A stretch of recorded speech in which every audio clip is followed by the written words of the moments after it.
So is there a sort of a, I mean, it feels like a massive, potentially a huge framework, if you like, that is, in my mind, sort of kicks into education, health, the large scale, if not directorates, but the large scale ownership model. It seems more relevant for them than it would be like a private owner who owns a commercial building in Bridge Street, for example. Or the beauty of being at a framework, it's a scalable framework. Right. So it's a framework for what should be in place. The scale of what should be in place can be different. So if you have a large infrastructure authority, that the scale of that framework or the scale of the procedures and processes and those plans might be very large. But for a small organisation or for a small building, the scale is going to be small. The elements should still be there, like a project management process, like a project management plan. Project management plan is applicable to every project. Cool. The scale of that project management plan is different. The same goes with ISO55001. The elements are applicable to a quality process for asset management, but the scale of those will be smaller, and it'll be applicable to that organisation, to the local context. Do you think it can be linked to the value you get out of it, though, as to what scale you use it on, if that makes sense?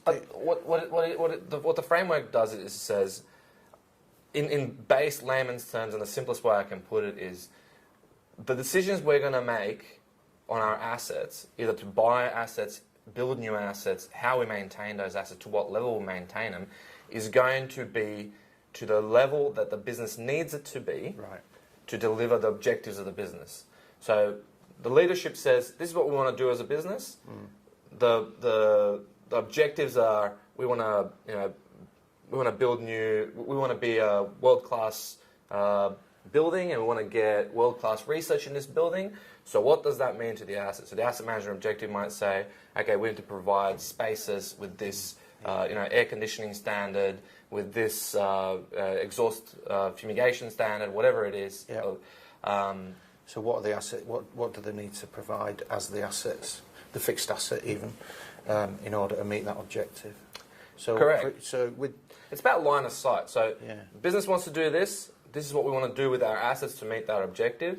And then it basically flows down right to the maintainer. So if I'm going to plan to do some corrective work, there is a priority to do that corrective work. If it doesn't if it's not going to be aligned to what the business wants to do, then I'm going to defer that, or I'm going to make that decision based on what the end objective of the business is going to be. So with the stuff that you're doing then at the moment, and you've been working in this field for a while, I know.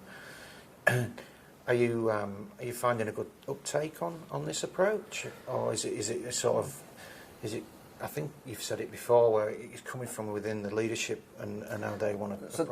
So I would say there's two common threads or two common streams of when we are brought in with ISO55001. One is it's been imposed, and it's a box ticking exercise for an organisation, which like 9001 can be, and we generally will assist an organisation down that route. But what we want to do is we want to also educate the organisation, and if you're going to do this, tick that box, like what are those business processes behind that? So educate through that process. We generally don't see a lot of that. The majority of what we see is business improvement. So people are using ISO 55001 as a framework for improvement.